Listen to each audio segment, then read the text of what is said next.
Bonsoir à tous et bienvenue pour cette nouvelle édition du JT d'ici TV. Au programme ce soir, retour du jeu du foulard dans le département. Une fillette en maternelle à Chorges assure avoir été étranglée de force hier. Son témoignage au cours de ce journal. Plus 136% de vols avec violence dans le département. Les chiffres de la délinquance tombent peu à peu. Le détail dans cette édition. Et puis zoom en fin de journal sur l'interview de Lionel Tarantino. Romaric Ponce a rencontré le joueur des Diables Rouges. Son témoignage en fin de journal. Mais pour l'heure, on passe à votre météo de ce jeudi dans les Alpes du Sud. Et c'est plutôt mitigé. Allez, avant de développer ce journal, retour sur le premier clash politique dans les Alpes du Sud. Hier, lors de ses vœux, le patron des patrons dans le 05, Boris Perdigon, s'en est pris violemment au gouvernement en place. Il a taclé les déboires sentimentaux de François Hollande. Le préfet des Hautes-Alpes, Pierre Bénard, a claqué la porte. Retour sur ce clash avec Élodie Pépin.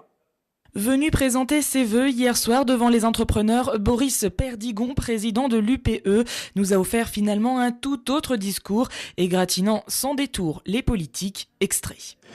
Ainsi, à l'heure où les augures délaissent l'année 2013 et embrassent 2014, il faut vous dire que nos pensées sont un peu troubles, un peu déboussolées.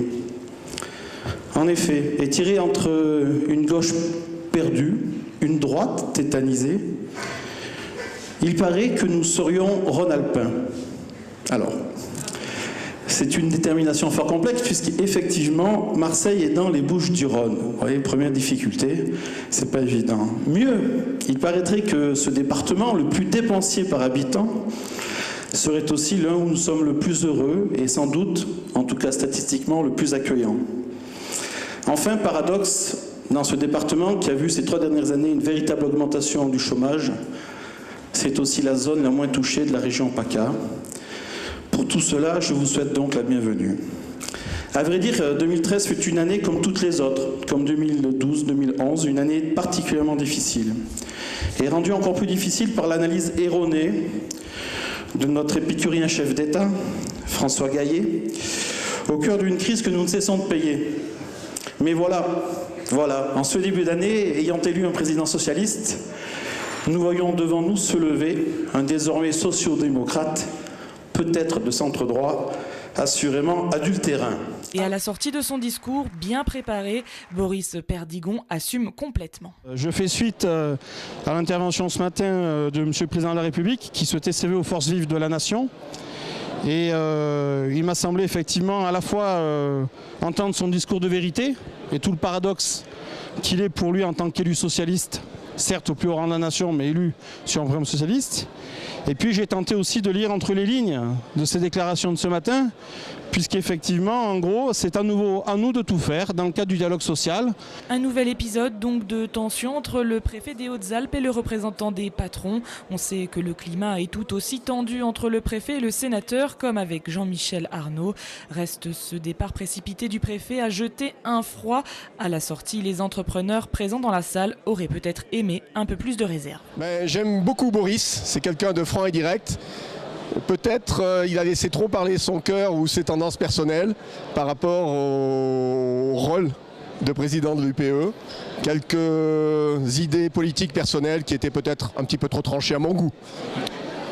Il a un peu abusé, mais c'est ça d'être excessif. C'est la richesse de Boris, c'est qu'il est excessif en tout, dans le bon côté et dans le mauvais côté. Et du côté des patrons de la région PACA, on est solidaire des propos du représentant des patrons des Hautes-Alpes. Pour le président régional du MEDEF, Jean-Luc Monteil, peu importe la forme, Boris Perdigon a raison sur le fond. Des Boris Perdigon, il y en a plein à la France. Il y a plein de gens aujourd'hui qui sont un peu fatigués, si vous voulez, entre le discours du mois président et puis 18 mois de présence à la tête de l'exécutif, avec effectivement une vie politique un peu en zig et en zag, ainsi que sa vie perso. Donc Boris a fait de l'humour parce que c'est Boris, et que tout le monde dans les Hautes-Alpes connaisse son type de personnalité, et que moi je suis en phase par rapport à ce qu'il a pu dire. Néanmoins, je comprends l'attitude du préfet parce qu'on ne peut pas être toujours d'accord avec l'État, a fait ce que contractuellement il devait faire, c'est-à-dire se retirer. Bon, sur les propos de Karine Berger, je suis beaucoup plus partagé. Puis aujourd'hui, enfin, je veux dire, Et vous, moi, tout le monde, on est allé de sa petite blagounette en ce moment sur la vie tumultueuse du président de la République. Donc que Boris le fasse, pourquoi pas? Alors, hasard du calendrier, nous recevions ce midi Pierre Bénard, le préfet des Hautes-Alpes, a réaffirmé sa position. Pour lui, c'était une obligation de quitter la salle. Écoutez-le. On ne peut pas tout se permettre. Le président de la République, c'est aussi une institution et il y a un minimum de respect à avoir. L'humour ne peut pas tout permettre, surtout lorsqu'on est dans une relation institutionnelle, lorsqu'on présente ses vœux. Et quand les institutions sont attaquées, le représentant de l'État doit quitter la salle. C'est d'ailleurs ce qui s'est passé dans ce département il y a quelques années. Le préfet avait quitté une institution parce que le président de la République avait été mis en cause. C'était à l'époque Auguste Truffert. De la même manière, le préfet a quitté cette cérémonie, et c'est bien normal, avec l'ensemble des chefs de service d'ailleurs, parce qu'on ne peut pas admettre ce genre de propos. Tout autre sujet, maintenant, un cas avait déjà été décelé il y a quelques semaines à l'école Paul-Émile Victor de Gap. Le jeu du foulard est de retour dans les Hautes-Alpes. Une fillette en maternelle à Chorges assure avoir été étranglée de force hier. Sa maman a bien voulu qu'elle témoigne. On l'écoute. C'est quoi juste? Qu'est-ce qu'il a fait? C'est un petit garçon, c'est ça, qui a fait ça? Oui. Il a fait quoi au juste? Il m'a étranglé la gorge. Est-ce que tu sais pourquoi il a fait ça? Non. Parce que ça s'appelle le jeu en fait. C'est un jeu mais qu'il ne faut pas jouer, c'est le jeu du foulard.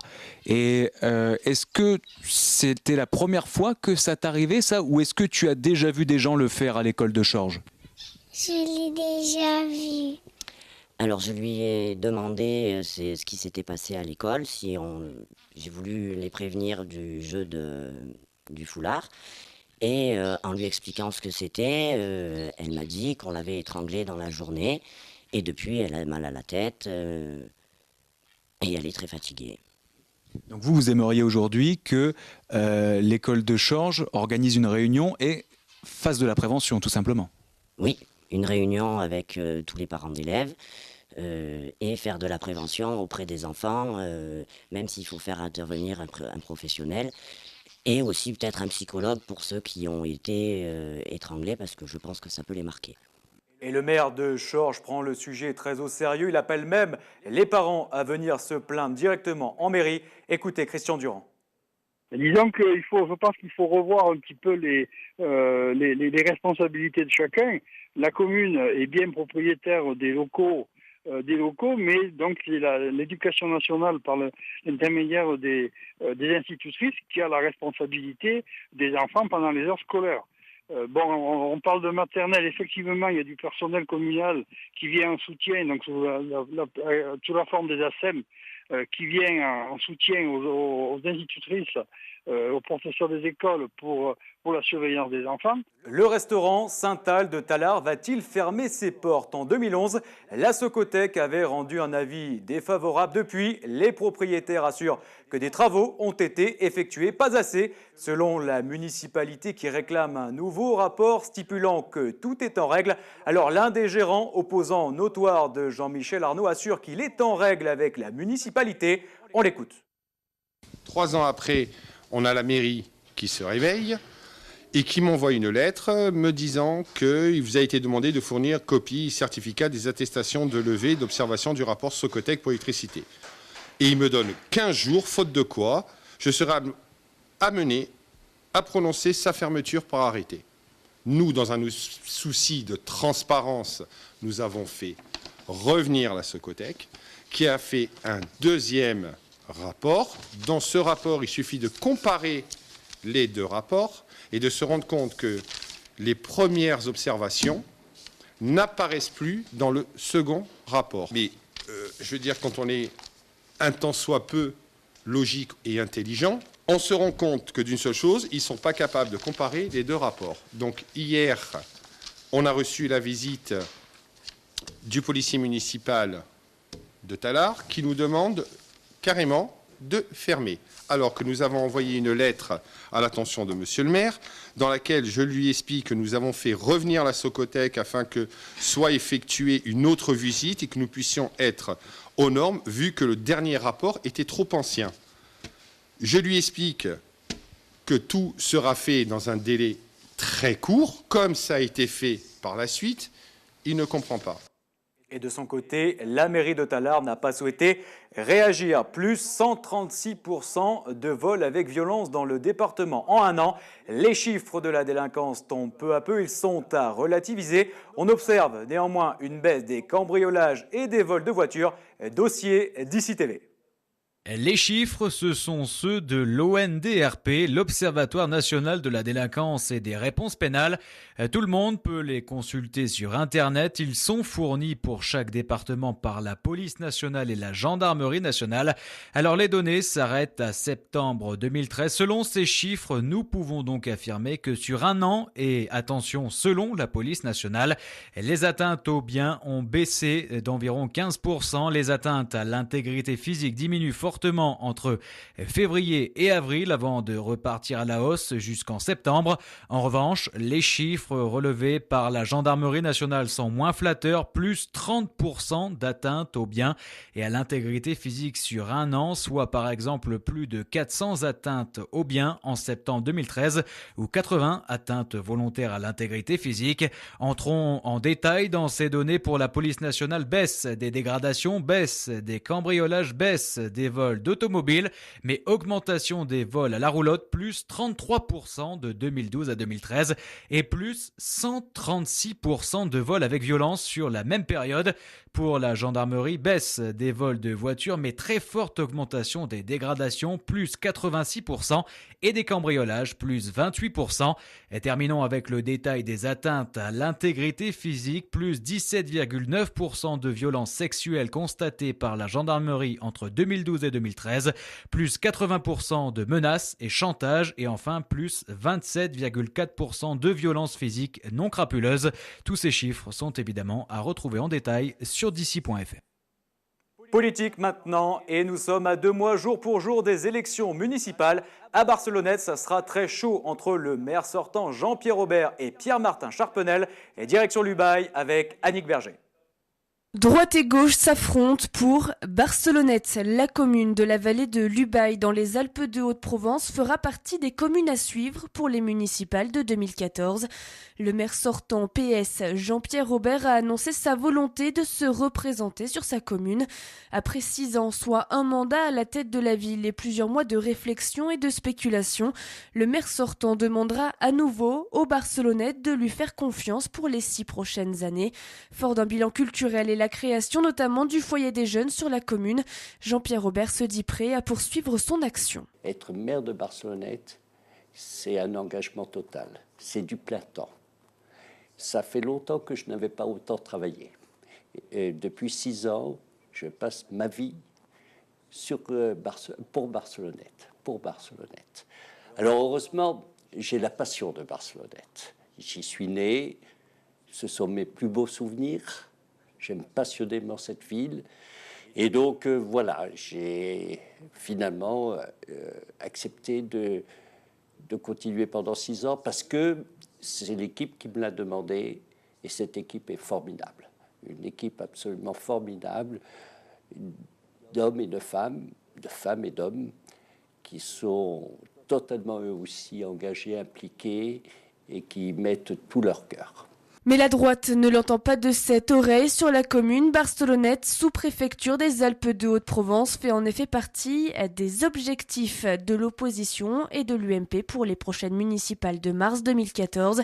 Dans cette ville historiquement de droite, mais que le PS avait réussi à prendre lors des dernières échéances, un homme vient défier le maire sortant, Pierre-Martin Charpenel, qui sera finalement tête de liste pour ces élections en lieu et place d'Yvan Bouguillon, battu il y a 5 ans et victime d'attaques personnelles. C'est une décision très récente, compte tenu que Yvan Bouguillon, avec lequel je suis solidaire depuis des mois, je dirais 9 mois ou 10 mois, nous étions solidaires avec une bonne équipe, qui est pratiquement terminée maintenant, mais compte tenu qu'Yvan Bouguillon a eu des attaques personnelles qui se répandent dans la ville, il a jugé utile de s'enlever la tête de liste pour ne pas nuire à ce groupe qui est constitué. Et dans ces conditions, j'ai accepté, moi, de prendre sa suite de manière à porter la liste que nous intitulons tous unis pour Barcelonnette. Je vous dis depuis le tout début où j'ai décidé d'appuyer et d'aider Yvan Bouguillon. On est solidaires tous les deux, on est comme les deux doigts de la main. Si vous voulez, avant il y avait Yvan Bouguillon et Pierre-Martin Charpenel. Maintenant c'est Pierre-Martin Charpenel et Yvan Bouguillon. Rien n'est changé ni dans l'esprit, ni dans la volonté de réussir et de proposer autre chose aux Barcelonnettes. Alors continuité ou alternance politique, les Barcelonnettes auront le choix en mars 2014. Lors des dernières municipales, moins de 200 voix séparaient la droite et la gauche. Réponse pour cette année dans un peu plus de 2 mois. Bonne nouvelle maintenant, avec le premier jour d'hiver de Céuse, la petite station du Gap-en-Serre a ouvert ses portes aujourd'hui aux skieurs. Le ciel bleu était de la partie reportage en haut des pistes. Annick Berger. Cela faisait 1 mois que les Gap-en-Serre et les commerçants l'attendaient. Céuse a enfin pu ouvrir ses remontées mécaniques ce mercredi 22 janvier. Un retard et la faute à une météo capricieuse et au manque de neige dont a souffert le département des Hautes-Alpes depuis le début de l'hiver. Mais les chutes de neige du week-end dernier ont changé la donne pour Céuse. La station préférée des Gap-en-Serre a donc pu retrouver ses habitués. Les commerçants, eux, peuvent être soulagés. J'ai l'impression qu'il y a du monde qui est arrivé. Bon, il y a beaucoup de gens locaux qui viennent découvrir Céuse avec la neige, parce que ça reste un sujet porteur. Donc voilà, je pense qu'on aura du monde le week-end. C'est jamais facile quand on ne sait pas si ça ouvre pas. Pour s'organiser, ça reste quand même très compliqué. Mais bon, on s'adapte, il n'y a pas de souci. C'est une saison relativement courte, parce qu'il manque Noël, donc on va avoir 15 jours en février, et puis voilà, ça fera une petite saison. C'est mieux qu'il n'y avait pas de neige. Et cela valait presque la peine d'attendre pour les skieurs de Céuse, puisque l'enneigement ce mois de janvier affiche de bons taux. 40 cm de neige en bas de la station, 1 mètre en haut, de quoi donner quelques sensations aux amateurs de glisse. Et les habitués ce matin n'ont pas manqué le rendez-vous. Non seulement ça fait du bien, mais en plus nous sommes heureux et nous en avions besoin. Vraiment, je suis content, rassuré, parce que nos clients ne nous ont pas quittés. Et ce matin, c'est vrai que nous avons vraiment revu notre clientèle. Et tous ces gens-là sont déjà partis en haut de la corniche pour skier dans de la neige nouvelle et toute belle. Enfin, si vous voulez, ce qui manquait, c'était surtout de la neige dans le bas des pistes. Donc nous avons pris une quarantaine de centimètres dans le bas des pistes. En haut, bien sûr, en haut, nous avions de la neige jusqu'à 1800 mètres, on en avait en quantité. Et là, c'est vrai que dans le haut, on est très bien servi, et dans le bas, écoutez, maintenant, tout va bien. Céuse qui espère désormais bénéficier de températures fraîches pour pouvoir conserver sa neige au moins jusqu'aux vacances de février et ainsi ouvrir ses pistes aux touristes attendus pour l'occasion. Et on espère bien sûr les mêmes bonnes nouvelles dans quelques jours pour la petite station de l'Aille dans le Champsaur qui est toujours fermée. Remise de diplôme pour les jeunes en formation BTP. Aujourd'hui, les plus méritants ont été récompensés. Alors, que fait-on avec un diplôme? Comment voit-on l'avenir? C'est la question qu'a posée Élodie Pépin. Je pense que, étant bien motivé et avec de bonnes qualifications, je pense que c'est possible de trouver un emploi facilement. En électricité, il y a assez de travail, je pense. Ouais, j'ai un peu du mal à voir de mon point de vue, mais il y a des chances. En tout cas, moi, je pense qu'il y aura du travail. C'est pour ça que je suis allé là-dedans, quoi. Ben là, je vais faire mon entreprise de menuiserie. Je reprends la suite à mon grand-père. Dans le BTP, je pense qu'il y a du travail. Après, pour être honnête, dans les Hautes-Alpes, je trouve que pour mon corps de métier, en tout cas, c'est un petit peu restreint. Peut-être que mon patron qui m'avait pris en alternance me reprend, donc je suis en attente pour l'instant. Donc voilà. Allez, on termine ce journal avec l'interview de Lionel Tarantino. Le hockeyeur des Diables Rouges de Briançon soigne une blessure. Il prépare activement son retour sur la glace. Interview menée par Omaric Ponce. Et donc depuis les travées de René Froger aux côtés de Lionel Tarantino. Bonjour Lionel. Bonjour. Bon ça fait plaisir de vous voir ici à côté de nous. Dans les tribunes de cette patinoire, vous avez passé une grande partie de la saison. C'est bientôt fini. Hein. Ouais, c'est bientôt fini. Encore un bon mois et demi normalement, si tout va bien. J'espère être là pour le 1er mars avec les gars et puis on verra bien comment ça va se passer. Mais je suis motivé et j'espère que ça va le faire. On m'a confié que vous aviez travaillé comme un acharné pour revenir vite là maintenant. Il faut patienter un petit peu parce qu'il y a une période où on ne peut pas forcer, c'est ça? Ouais, c'est ça. Je suis dans la période où il faut faire le plus attention. Je me sens bien, mais il faut que je fasse attention, donc c'est pas facile. Et puis Ben voilà, maintenant c'est dans la tête que ça va jouer, j'ai bien bossé. Et les kinés, ils ont fait un super boulot avec moi, donc je suis content. D'accord. Au niveau des copains, là, les coéquipiers, qu'est-ce qu'ils vous disent ? Je pense qu'ils sont aussi excités que moi. Enfin, j'espère en tout cas. Dans le vestiaire, ça se passe bien. On fait toujours les mêmes blagues et toujours les mêmes conneries ensemble. Et on déconne. Et j'espère que ça va le faire pour le 1er mars, pour être là et déconner sur le banc un peu plus avec eux. Justement, c'était là où je voulais en venir. C'est que cette saison, dans le classement, ça se voit. Même si financièrement, Briançon, c'est pas une équipe parmi les cadors, sur le plan du jeu, on a vraiment le sentiment que c'est l'équipe cette année qui peut tenir la dragée haute au Dragon. Est-ce que c'est ton sentiment ? Ouais, c'est vrai. Après, les questions d'argent, on en parle beaucoup, mais on le voit bien ici qu'on n'a pas vraiment besoin d'un gros budget. C'est des mecs soudés, des bons gars, un bon recrutement. J'en fais partie, c'est pas pour ça que je dis ça, mais non, pas du tout. Non, mais de toute façon, je pense qu'on a une équipe de warriors, comme on dit, et les guerriers, c'est ce qui fait la diff, et je pense que cette année, il y a des bons guerriers pour aller vraiment loin. Bon, une petite dernière question, là, tu rechausses un petit peu les patins depuis lundi 13. Qu'est-ce que tu as ressenti là, en posant la lame sur la glace ? Je peux pas dire ce que j'ai ressenti vraiment, parce que sinon ça m'a choqué plus d'un, mais ça fait du bien au moral, ça fait du bien à la tête. Il y avait les copains sur la glace, donc ils ont tous tapé sur la glace et ils étaient excités, et moi aussi. Ça va le faire. Bon, on va te laisser aller encadrer les jeunes. Alors, comme derrière, là, c'est ce que tu fais un petit peu en ce moment ? Je m'amuse avec les petits, puis en même temps, je remonte sur la glace, j'essaie de pas trop penser aux genoux, je me fais plaisir et on se voit dans 1 mois et demi sur le banc. Et pour rester dans le hockey, je vous rappelle la bonne performance des Rapaces de Gap qui se sont imposés mardi soir à l'Alparena. C'était face à Chamonix, score final 4-1. L'actu d'ici est à présent terminée. Je vous donne rendez-vous dans une dizaine de minutes pour un rappel de l'information. Excellente soirée sur d'ici TV. 24 heures sur 24, 7 jours sur 7, toute l'actualité des Alpes du Sud et dans le monde. d'ici.fr